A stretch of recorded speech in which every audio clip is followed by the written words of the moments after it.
Hey guys, it's Ron here. I just want to talk to you really quick about the Autel Evo versus the Mavic Pro. So we're going to kind of do a little comparison without any drone here, just speculation on the Evo or some facts on the Evo that I've dug up versus the Mavic Pro, which I do own. Real quick, the Evo. The camera on the Evo is going to have a 12 megapixel camera, and it's going to have a frame rate video, 4K video at 60 frames per second. The Mavic Pro also has a 12 megapixel camera, and it's a 4K video at 30 frames a second. The looks of the camera is going to outperform the Mavic Pro just a skosh. I mean, it's going to be a little bit maybe for smoother, sharper video than the 30 frame per second, which is going to be very good for like time lapse. Also, the Evo is also going to come equipped with 3D mapping software, which allows it to use the camera to do a full scale 3D mapping, which is going to be pretty cool.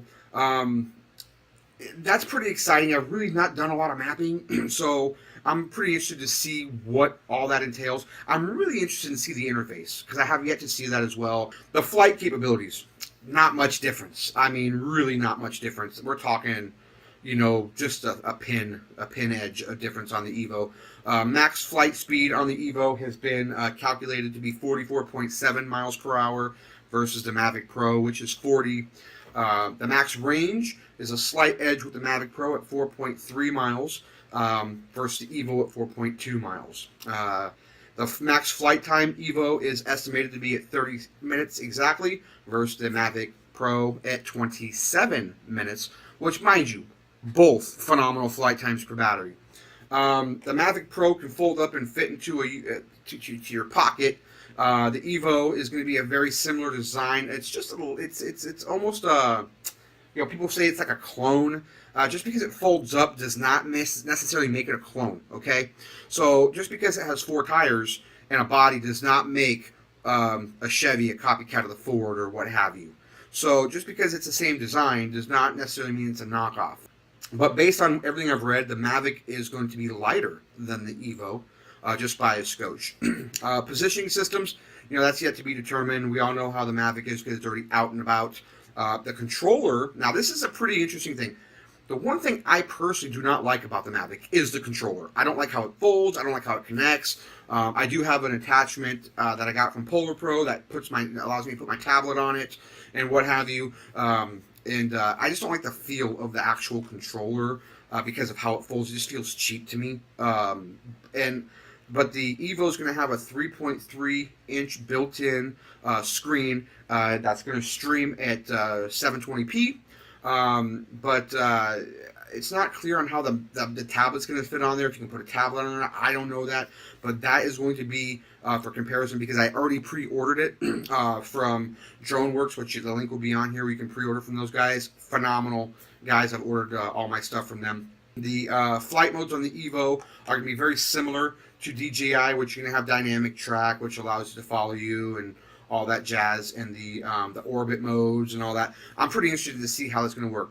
But one thing that the Evo does conquer the Mavic Pro on, and that's the obstacle avoidance. So even though the Mavic Pro has obstacle avoidance, the Evo is going to have a very similar obstacle avoidance. However, you're also going to have the rear infrared on the Evo. But let's say you're cruising and you're flying into a tree or something, or a building. The Evo is actually going to detect that building and fly around it, over it, what have you. But it's built to do that, opposed to just stopping and you just being like, what? What's going on? And just messing up your video. It's going to go around it. Based on everything here that I've kind of went over for you, the camera is going to be about the same, okay, for photos. Let's just be honest here. But it's hard to tell until we actually get it. So I'm gonna give the actual camera maybe a slight edge to the Evo for now. And the reason why I'm saying that is because it's 60 frames a second versus 30 frames a second. That's the only thing. The flight capabilities, right now, based on what they're saying, I think the Evo and the Mavic are going to be pretty tight on that aspect. But again, we have to wait to see when the Evo comes out. Obstacle avoidance, hands down, based on what Autel's saying, is going to go to the Evo. So the question is should you wait because the new Mavic 2 is coming out? That is speculation. So we'll find out here in January, late January, if the Mavic 2 is in fact coming out. But everything I've heard is going to be the Mavic Air. It's going to be coming out. I'm just a drone enthusiast, much like you, who want to go fly, take photos, take videos, and have some fun. So Guys, check us out on Facebook. We have a page, Drones United, which I'll be posting on the page as well. Phenomenal group. No drone policing allowed. No harassing other people. It's a pretty fun group. Hop on in there, and then also check us out. I'm gonna put a link in here where you can pre-order the new Evo. Pretty excited about it. I pre-ordered it. If you have any questions, hit me up. If I can answer it, I will. If not, I'll find you the answer. Take it easy, guys. Happy flying. Be safe.